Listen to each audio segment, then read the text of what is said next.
So it's brilliant to be able to do another podcast with Dr. Caroline Walker, who is the joyful doctor. Caroline, just introduce yourself. Hi, Rachel. It's lovely to be back. Yes, I'm Caroline Walker. I am the founder of The Joyful Doctor. I'm a psychiatrist by background and I specialise in the health and wellbeing of doctors. Great. And I'm Dr. Rachel Morris. I'm a GP by background. I'm now a specialist in wellbeing and resilience, and I host the You're Not a Frog podcast.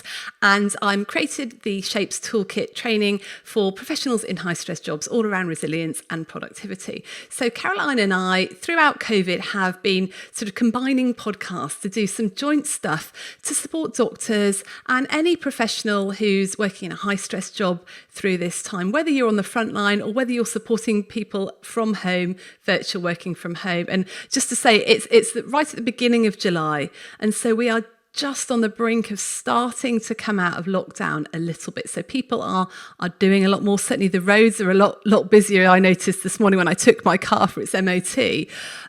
Caroline, what have you noticed happening? Yeah, definitely the world is sort of coming out of its hiding place a little bit, isn't it, at the moment? I've noticed with that, there a little bit more anxiety about what might be to come. I think a lot of people wondering how this is all going to play out, what's going to happen next, and a lot of uncertainty still. So it's by no means an easy time, although it is quite nice to have a little bit more freedom. I think I'm seeing, a mixture of emotions around lockdown easing at the moment. Yeah. I certainly noticed that anxiety. My daughter had to go back into her school to pick some stuff up, and she hasn't been to school since March, and she was very anxious about it. And it was just going to pick up and she get a bag. She couldn't tell me why she was anxious, but I think all of us having these slightly weird feelings of all that stuff we did before lockdown, which was completely normal, like getting on a train. It's now like quite a big deal, it feels like. Definitely, and that's really normal. If you're feeling like that, please don't worry. And I've been feeling it too. We all have. I think that we're creatures of habit, and I think we get used to living a certain way, and it doesn't take very long for us to get unused to it again. So it only takes a week or two of not doing something, and then the next time you do it for the first time, it can feel a bit strange. So that quickly goes away once you do it a few more times. So just sort of doing the next right thing. Keep doing your normal things, and it will start to feel a bit more normal again. Yeah. So one thing I've noticed in myself, and I know that you say you've noticed perhaps in yourself and lots of other people, is boredom. And it's really interesting to me that we're talking about boredom now, when at the beginning we were talking about stress and anxiety and everyone working really hard. And I don't think that people aren't working as hard, because I think they absolutely are, or probably working actually even harder, because when lockdown first happened, there was, a lot of stuff just disappeared for a bit. Mm-hmm. But I know I've been feeling just a combination of fed up, bored, restless, a bit anxious, just something's not quite right, and I can't often put my finger on it. Is that normal? Is that common? Absolutely, we absolutely. I mean, boredom is a really common emotion that we all experience from time to time, and a lot of us are experiencing right now. It tends to happen. It can when you're sort of not as meaningfully engaged in what it is that you're doing. And so that can even happen when you're doing something that you might think is really meaningful. So like a job that you love. For example, we see this a lot in anaesthetists or GPs who do a job where it is incredibly meaningful to be able to save people's lives, help people with their health, connect with other human beings. But actually, when you're doing the same thing repeatedly for a long time, or even if it is quite stressful and meaningful and challenging, it can still get boring. So we've seen it a lot appearing throughout lockdown for people that they're just getting a bit kind of fed up with the sameness of things, even if what they're doing is quite challenging in itself. So it's the repetitiveness and the fact that often we're in the same environment day after day after day, whatever we're doing. There's no variety.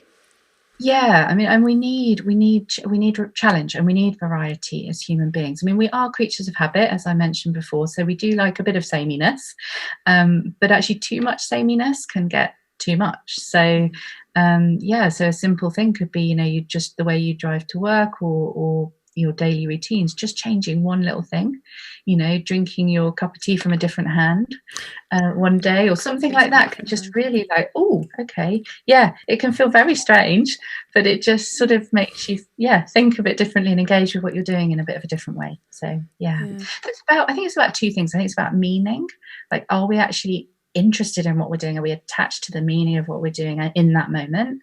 And it's about challenge. Is it challenging enough, or is it too challenging? Because that can cause boredom as well. Yeah. Can I just start by talking about meaning? Because I think a lot of us, if you asked us, do you have meaning in your job? Said, yeah, absolutely. What I'm doing is really important.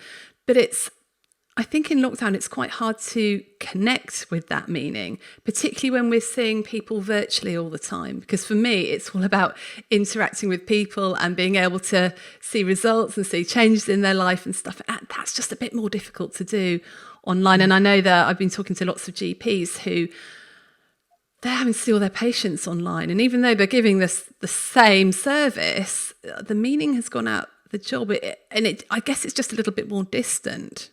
Yeah, and the thing is, you can still get that meaning and connection, but you have to work a lot harder to do it.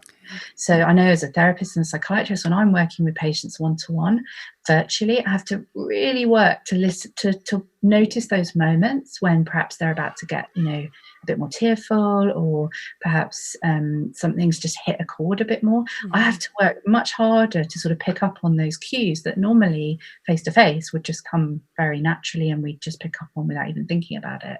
So it's quite tiring. And I think working in that way, patient after patient after patient after patient, to work to keep that level of engagement and meaning in your work it's too much. So we end up not doing it. And that's when we feel more disconnected and we're just kind of almost like robotic or like on autopilot. Yeah. And that then we lose the meaning in the work that we're doing. Yeah.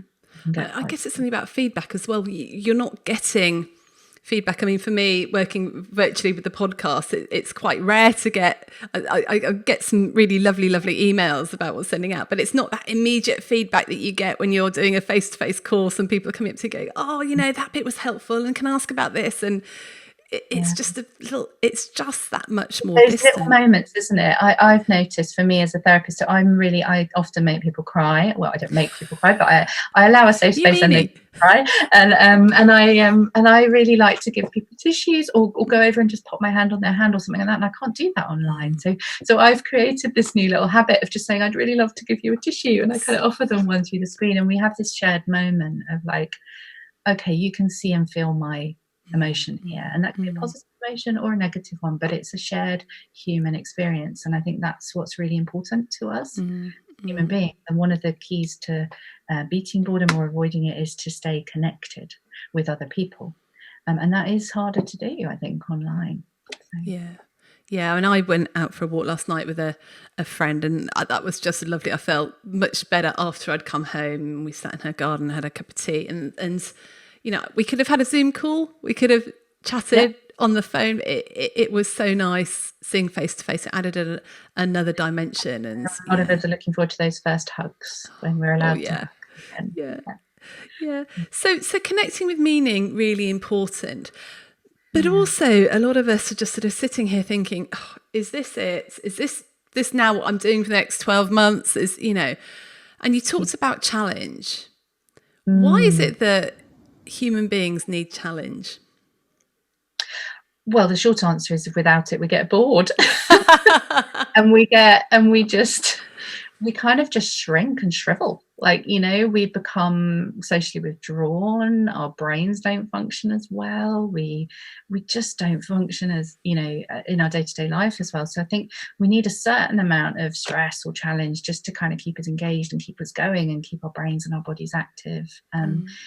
And it doesn't have to be too much, it can just be, it just is that feeling you get when you're interested in something, like you can be building a Lego set or it can be working with a patient but it's just that moment of thinking, oh, I'm doing something that's kind of asking something of me here. I'm having to kind of concentrate, I'm having to be alert, I'm having to engage with this to actually make this happen.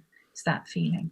Yeah, there's Maslow's hierarchy that's very, very famous, and it's taught on all these sort of education courses of that people need food, shelter, safety, and then they need sort of good relationships and stuff. But right at the top of that pyramid is self-actualization, and it's a very human thing that we need to reach potential or be the best we can, or just continue to develop. I mean, I realise I sort of need a new challenge every 5 years. I need to almost do something completely different so that I can, just challenge myself. I've managed to rein that in and do different things within what I'm already doing. Otherwise, everyone gets really sick. We see this really commonly in doctors, but also in other professionals, that they'll often be in a job that they're interested in and that their training has kind of kept them engaged because they're changing every few weeks or few months to learn something new. Then they'll go into the work environment and everything's new again, isn't it? And you work through different jobs to kind of get better and learn new skills. And then it often comes to a point in your career where it all kind of just stops and gets a bit samey. And we hear that a lot from sort of consultants or GPs or people who've got to the point in their career, in whichever profession they are, where it's just, okay, I've kind of learned now how to do the job and I'm doing it every day. But what now? Is this it? It's that kind of feeling. So we often see people quite bored at that stage. And I think what we're seeing in COVID at the moment is people confusing the two a little bit. So because COVID has caused quite a bit of boredom, because it's been quite samey in a lot of other ways, like the news has been relentless and, it's just another, death toll figure or another update or another. We've then get to feel a bit bored generally. And then we start to think, well, what can I change? Well, I'll change my job. My job isn't right, but actually it might not be the job that's the problem. It might be something else. So I think there's a difference between a sort of short-term boredom that might be going on right now in COVID and a longer-term boredom of actually, this isn't the right job for me, or I need something a bit more in my job to keep me energized and invigorated. I think that's really wise advice. I certainly have a baby out with the bathwater syndrome where I'm feeling a bit bored.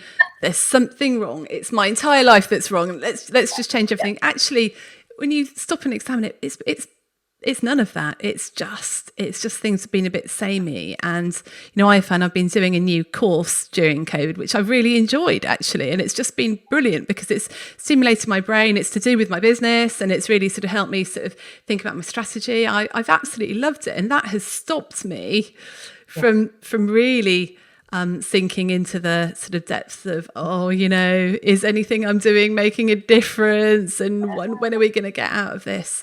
And I recognise that in myself. What you've touched on there is the cure to boredom, isn't it? Is to be engaged and active in something that is interesting to you, that's meaningful to you, has a purpose and a meaning, but it's also something a bit new and it's connecting you with other people, other ways of thinking, new learning, and really important. And I think now is a good time, to start to explore different ways of doing that for ourselves. I've always been a keen cross stitcher and crafter, but I've started to learn to do it in different ways to how I would normally.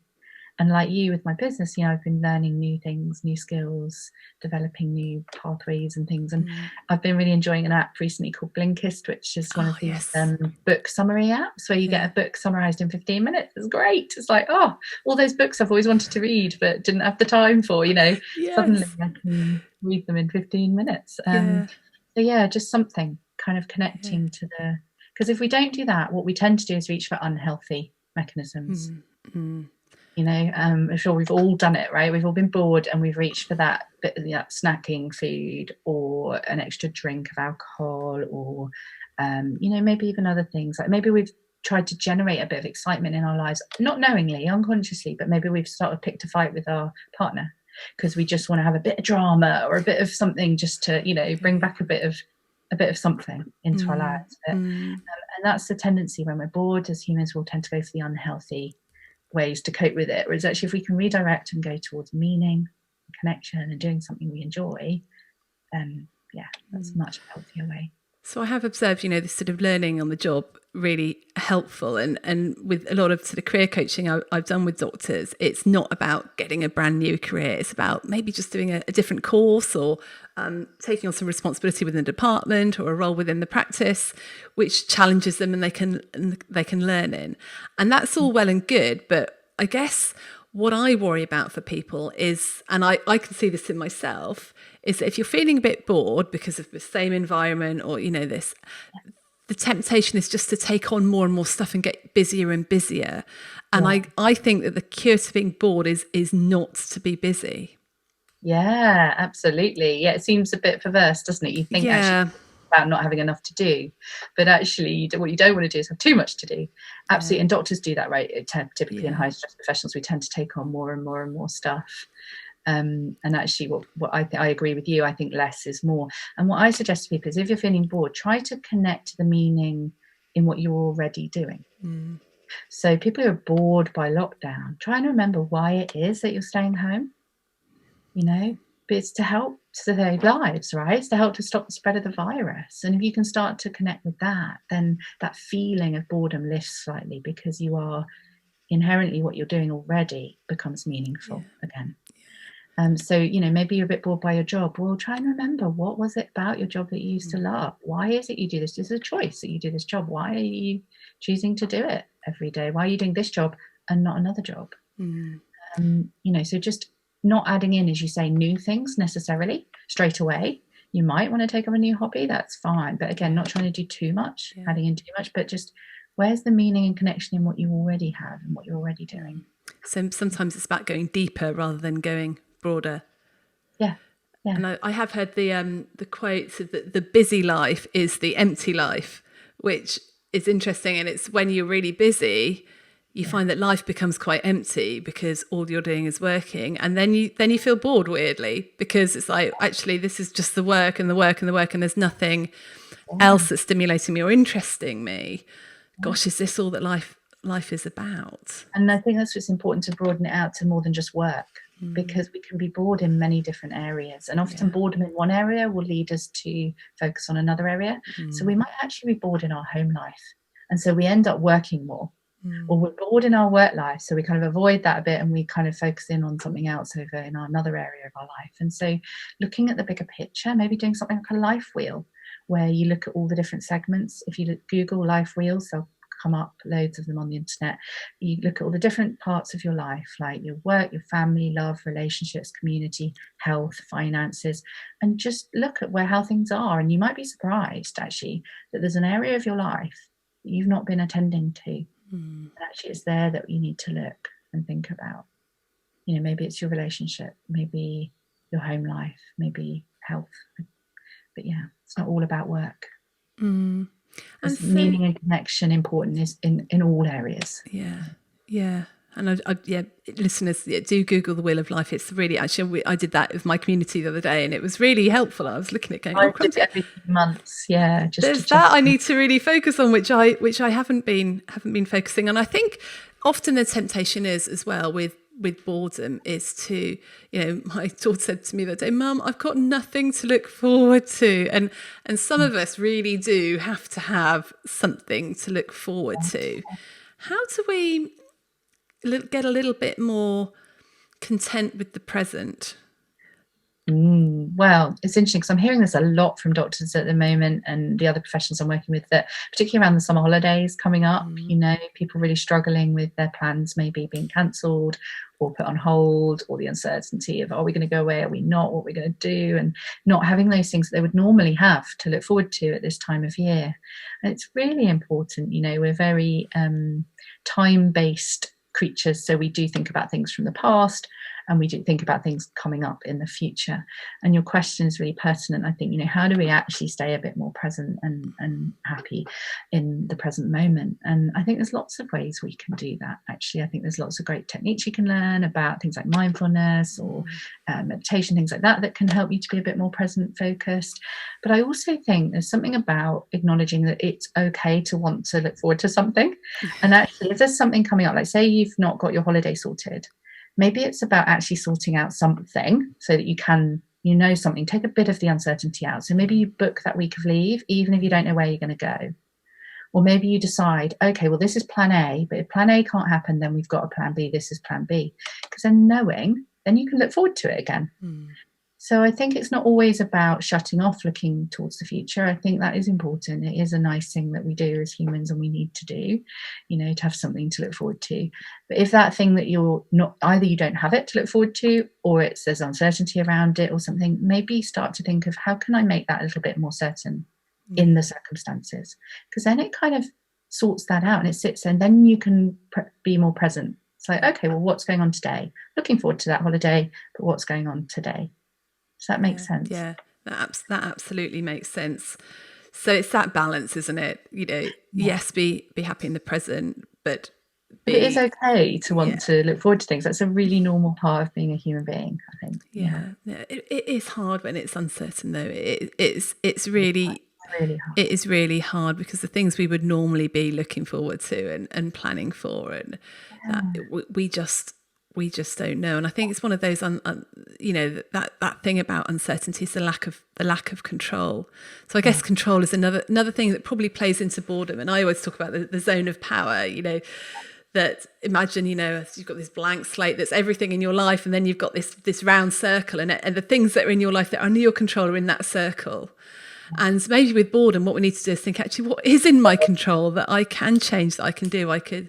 Exactly. So I might not be able to plan that exact holiday that I wanted to, but what can I plan? Well, we could go here instead, or we could do that instead. Yeah. Or even planning that I will book that time in my diary off work. I will book the annual leave, and then there are things that we could do amongst that. Because the one thing we've noticed as well is that people are not taking leave, or they're feeling guilty about taking leave, and then they're not taking the time off that they really need. I guess when you feel that really, if you've been at home, why should you take time off because you've sort of been at home, and it sort of feels like this weird working holiday for some people, even though it's not being a holiday. And they maybe want to save it up as well because they're worried about what's to come, and they might need it in the future, and they'll enjoy it more then. But the problem is that's a bit of a false economy.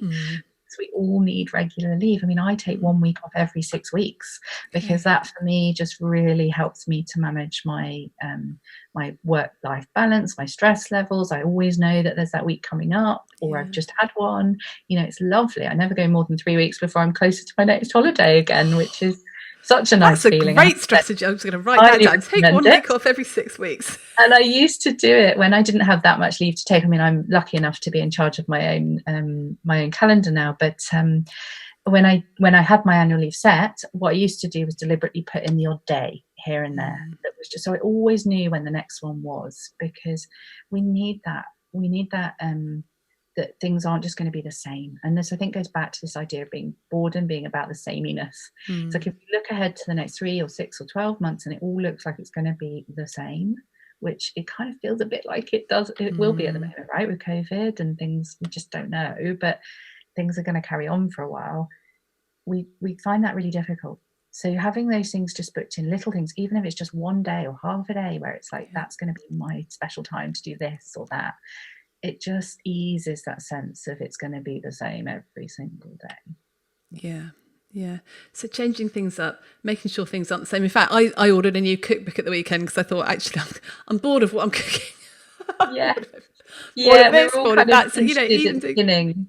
So things like that, just little changes are enough. And sometimes when I'm feeling really bored, even just getting out of the house is just brilliant. Going for my bike has been, I just loved it so much during lockdown, and I feel like a completely different person when I get back.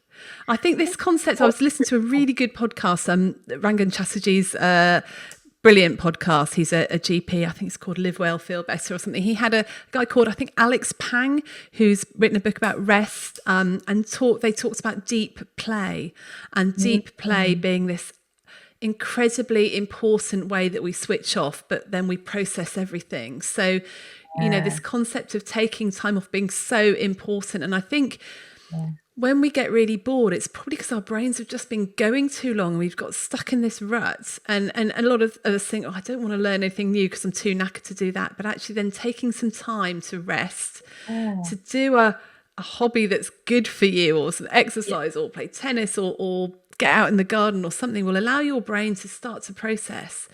Then you'll be able to maybe make some decisions about what you can do. Maybe I need to do a course in that, or contact this person, or set up this thing, which will get your mojo back.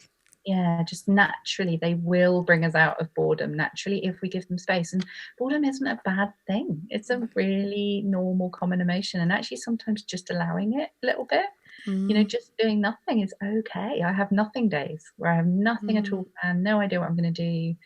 and it's okay. Just I think we, as you've alluded to, we get on kind of automatic pilot. We get used to just being in the rat race, just doing, and actually we get quite scared of those moments where we're bored or we have nothing to do. But there's nothing to be scared of, really, because being bored is not that bad. It's just another feeling, and it will pass. And actually just allowing a bit of space for your brain, like you say, maybe just shift your environment a little bit, go and be bored walking around the garden rather than in the house, or sitting in a different chair to the one you normally sit in. Just be bored, allow it, see what happens. It's interesting. We don't get bored I never get bored on holiday. Right. Because even though I'm not working, I've always got books to read or things to do or people to see. So this feeling of boredom is not about not having things to do, is it? It's just this, it's more of a, maybe we shouldn't call it boredom, we should just call it restlessness. Well, that's interesting, because actually when you think about boredom, you think about a really flat state, don't you? Like, oh, I'm so bored. But actually quite often people experience it as a real, like a restlessness, like a real sort of like, oh, what should I do now? It's like an irritation. Yeah. And actually if we can just ease into that and just be like, well, I don't have to do anything, or I could do anything. It kind of just relaxes a bit, and then you'd be surprised, see where that takes you. So just to sort of summarize a bit about our discussion. So we talked about when you're bored, try connecting with meaning, try to think about a challenge, try to take on a challenge that will sort of kickstart you a bit, but also don't overcompensate by changing everything, by stopping your job, by changing your partner, selling your children, all that sort of thing. Don't, I think in these times it's quite dangerous, and you can really throw the baby out with the bathwater. And often it's just small things that need to change. And often actually it's not doing more and packing more into your life to become more busy. It's actually about going a bit deeper with a few things and taking some time off and recharging, and that will really help the boredom and the restlessness. Absolutely. And if this is, the point in your life when you're going to realize that you do need to make a big change, like maybe you are in the wrong relationship or the wrong job, that will become clear over time. You don't need to rush to do that, make that decision today. If this is the right time for you to make a big change, then that will, you'll keep getting that message. So just leaning into it and listening, and but for most people, I suspect the boredom will pass and they'll become energized again and more reinvigorated, and we'll just go through a natural cycle like we normally do.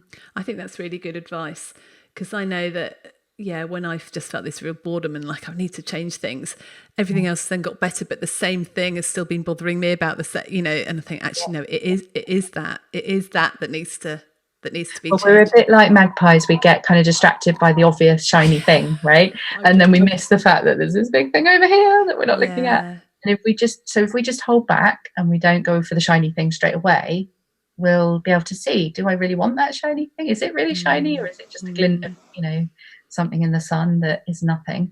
Or actually, do I need to be looking at something else? And so again, doing less.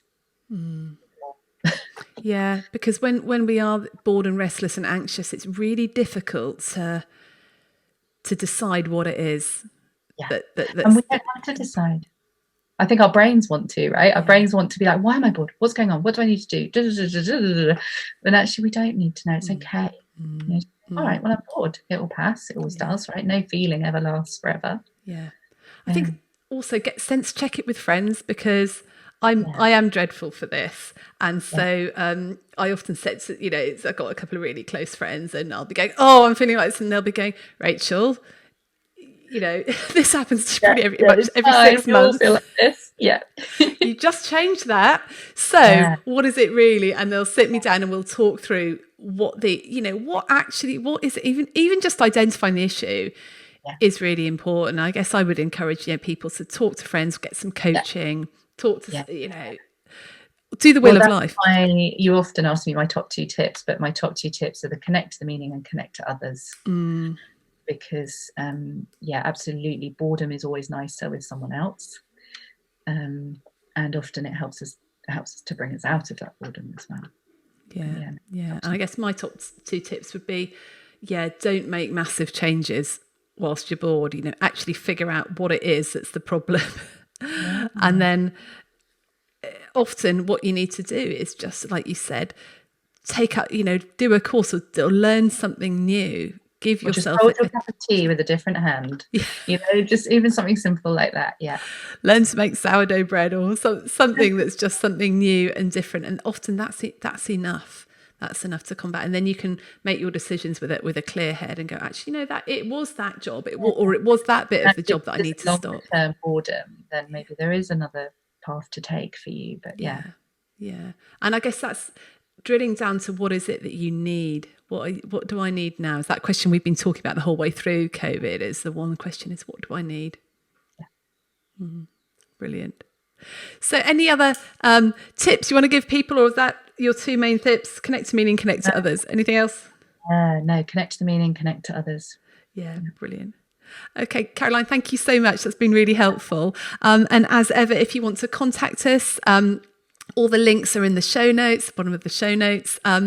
Like we said, doing everything virtually, it's difficult to get feedback. So we'd love to hear from you. Any feedback about the podcast or anything you'd like us to talk about, you can either email us or leave some suggestions or comments in the reviews. We'd love you to leave us some reviews. That'd be really, really helpful. And we just can't wait till lockdown is finished and we can maybe see some people in person. Yeah. But until then, we will keep going with the podcast episodes and hope that they're helpful for you. So thank you so much, Caroline, for being here. My pleasure. Thank you, everybody. Thanks for listening. If you've enjoyed this episode, then please share it with your friends and colleagues. Please subscribe to my You Are Not a Frog email list and subscribe to the podcast. And if you have enjoyed it, then please leave me a rating wherever you listen to your podcasts. So keep well, everyone. You're doing a great job. You got this.